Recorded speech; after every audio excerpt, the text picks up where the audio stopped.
For months, astronomers assured us it would be nothing more than a spectacular flyby. A harmless interstellar visitor that would skim past Mars and vanish into the black. But the cosmos rarely deals in harmless. And the James Webb Space Telescope, our most powerful eye in the void, has just delivered data that changes everything. The numbers have shifted. The trajectory has tightened. And now, for the first time, scientists are whispering the one thing no one wanted to hear. 3I Atlas might hit Mars. But this isn't simply a story about a comet on a collision course. It's about precision maneuvers, clock-like gas pulses, and an object that behaves less like a rock and more like a machine. The deeper you follow the data, the more unsettling the picture becomes. 3I Atlas is not drifting. It is steering. Adjusting. Targeting. And the red planet is directly in its path. When 3I Atlas was first detected on July 1, it looked like any other interstellar interloper, a fast-moving blur trailing a glowing coma, traveling at nearly 87 kilometers per second relative to the Sun. At that speed, it crosses the Earth-Moon distance in under 80 minutes. But what stunned scientists wasn't the velocity. It was the behavior. Comets typically slow, fragment, or stabilize as they approach the inner solar system. 3I Atlas began to accelerate, subtly at first, then consistently. And its trajectory began to tighten, as though something were making corrections. The object's coma doubled in brightness within weeks. Spectral analysis revealed intense spikes in ultraviolet energy and CO2 outgassing at rates never before observed in any comet. It was behaving less like a drifting chunk of frozen rock, and more like a guided missile. Then Webb's deep field sensors caught something that changed the entire conversation. Rhythmic pulses. Coming from the tail. Not the chaotic jets produced by sunlight melting ice, but deliberate thrusts, firing in perfect 17-minute intervals. A pattern. A maneuver. Possibly something more. As Webb, Gemini South, and NASA's Jet Propulsion Laboratory continued tracking the object, the numbers began telling a terrifying story. What had once been projected as a near miss had closed to an impact distance of just 1.95 million kilometers from Mars, a hair's breadth on the cosmic scale. Worse still, simulations showed that even 10 kilometers per second of added velocity, a fraction of what the gas pulses were already generating, could be enough to shift its path into a direct hit. Think about that. A whisper of thrust. And Mars becomes ground zero. This level of precision is unheard of in natural bodies. It is as though 3I Atlas is using its own outgassing as microthrusters, adjusting its approach the way a spacecraft would. And those thrusts are not firing randomly, they are perfectly aligned with the planet's orbital plane. Scientists are no longer simply tracking an object. They are watching it aim. And the window for impact keeps narrowing. Between September 19th and 30th, any single outburst could be the one that tips the balance. It is no longer just theorists sounding the alarm. Harvard astrophysicist Avi Loeb and his team have published a formal paper proposing something bold. 3I Atlas may be an engineered probe. The data supports them. Radar returns from the Mars Reconnaissance Orbiter and Goldstone antenna arrays came back with metallic echoes, not the soft, watery signatures of typical cometary bodies. Inside sources described the reflections as unlike anything previously observed. Add to that the strange green needle-like streams visible in high-exposure amateur imagery, 3 glowing beams converging toward Mars, pulsing in sync with the exhaust vents, and the picture becomes difficult to dismiss. Loeb's team raises the possibility that 3I Atlas could be deliberately targeting Mars, not to destroy, but to deliver. Probes. Signals. Biological material. Whatever it carries, Mars is being approached with surgical intent, and humanity finds itself watching an operation it barely understands. The potential consequences of an impact are almost beyond comprehension. With a mass estimated at 10 billion tons and an approach velocity of 57 kilometers per second relative to Mars, the collision would unleash over 2 million megatons of energy, thousands of times greater than the most powerful nuclear detonation in Earth's history. The crater would be 60 kilometers wide and 5 kilometers deep, scattering debris across Martian orbit, some of which could eventually reach interplanetary space, and in time, Earth itself.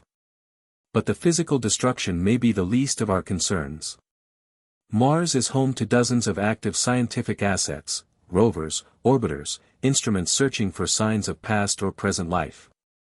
An impact wouldn't just destroy machines. It would erase decades of irreplaceable research, blind communication arrays, and potentially trigger contamination events humanity is wholly unprepared to manage.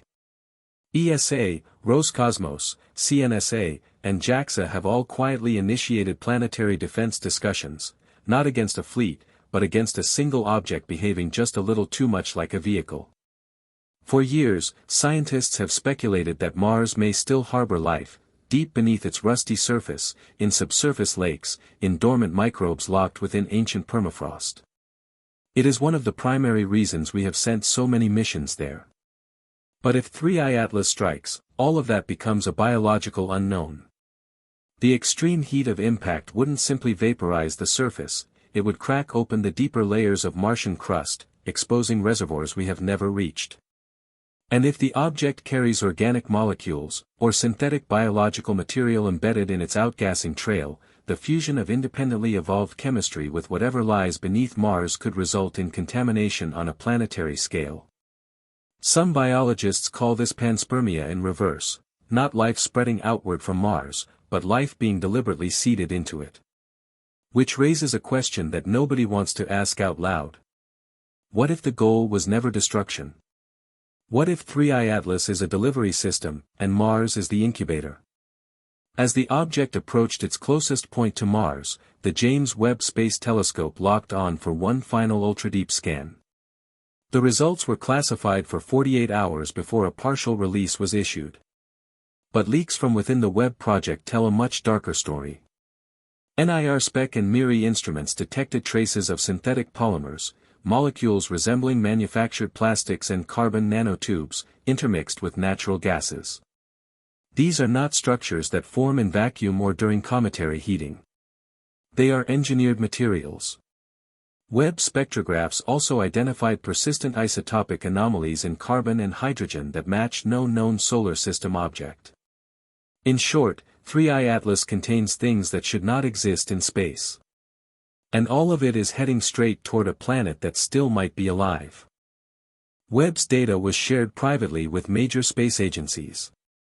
Emergency task forces were convened, not because intervention was possible, but because time was running out to understand what this object truly is. And then NASA went quiet. The usual press releases stopped. Telemetry feeds from Perseverance and Tianwen-1 showed unexplained gaps. Questions about impact scenarios were redirected without answer. Something had changed internally. And then, in a classified transmission later leaked by a whistleblower, a single phrase appeared: impact protocol initiated. No one knows precisely what that means. But insiders claim a series of encrypted signals were transmitted from Earth-based stations to all functioning equipment on Mars. Curious, given that no known method exists to deflect or intercept 3I Atlas. Unless the purpose of those signals wasn't to protect Mars, but to prepare it. Because if 3I Atlas is an intelligent or semi-autonomous system, it may be responding to energy signatures, orbital beacons, or encoded pulses. And if Earth just activated those systems, we may have done something irreversible. We may have confirmed that we are listening. Worse, we may have confirmed that we are responding. And whatever intelligence guides this object, if any, now knows that we are aware. A team of cryptographers at the SETI Institute took a different approach entirely.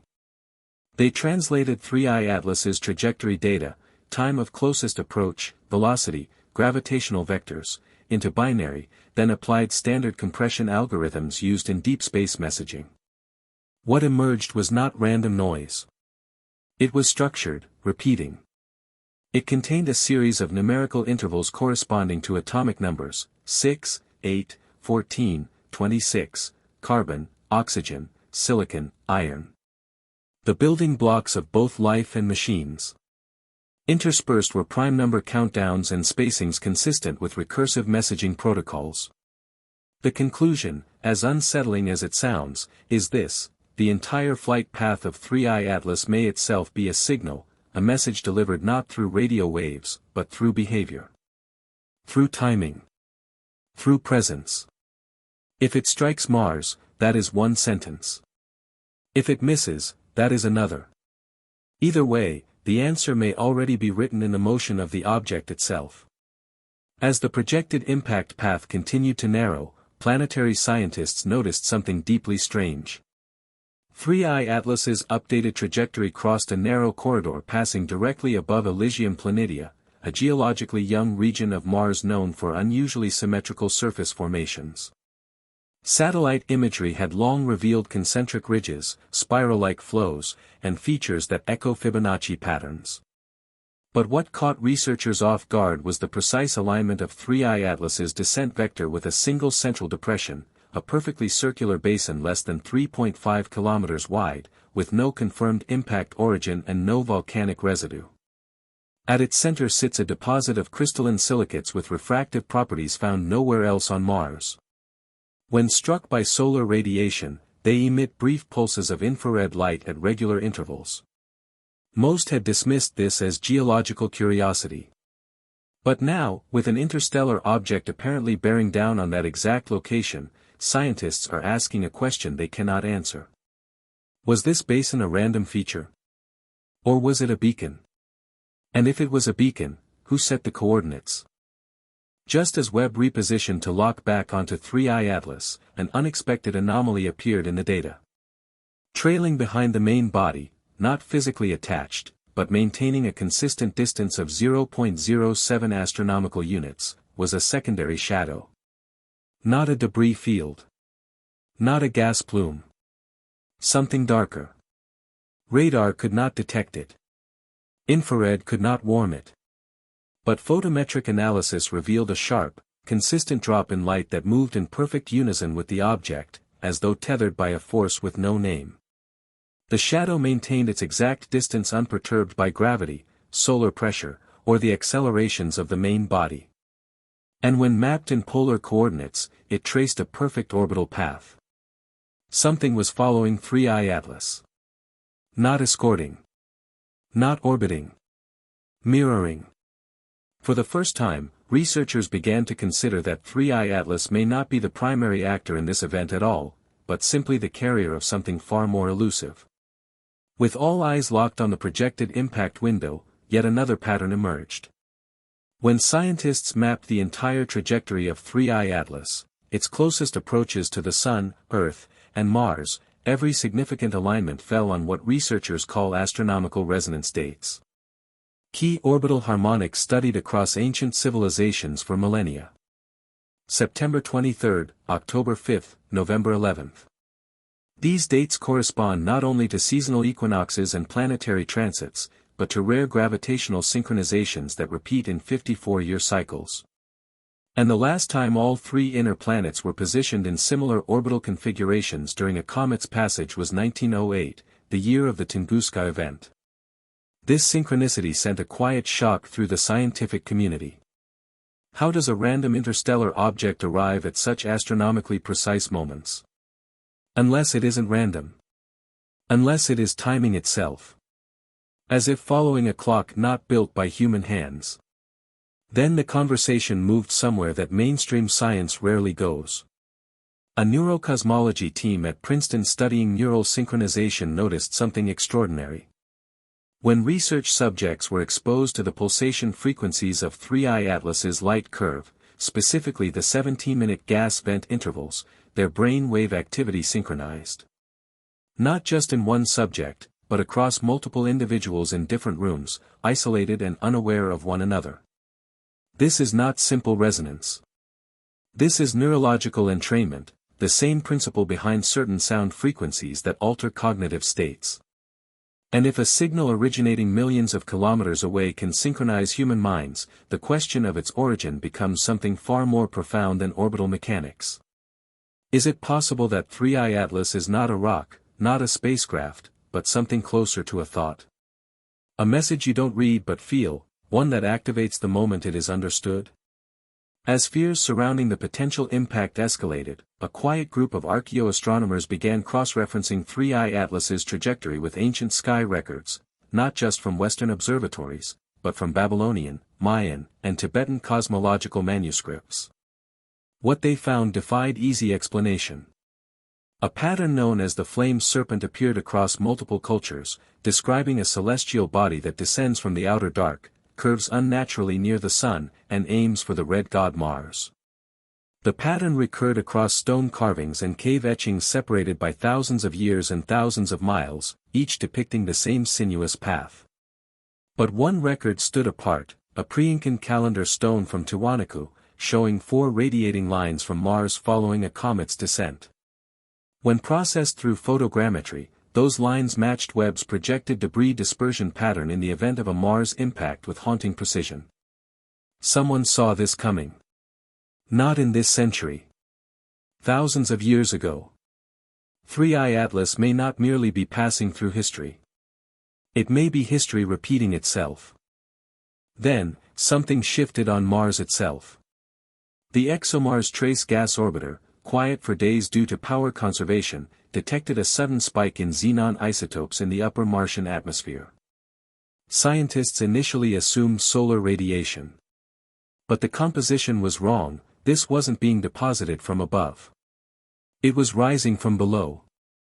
From deep fissures near Cerberus Fossae, one of the most geologically unstable regions on the planet. Seismic activity spiked.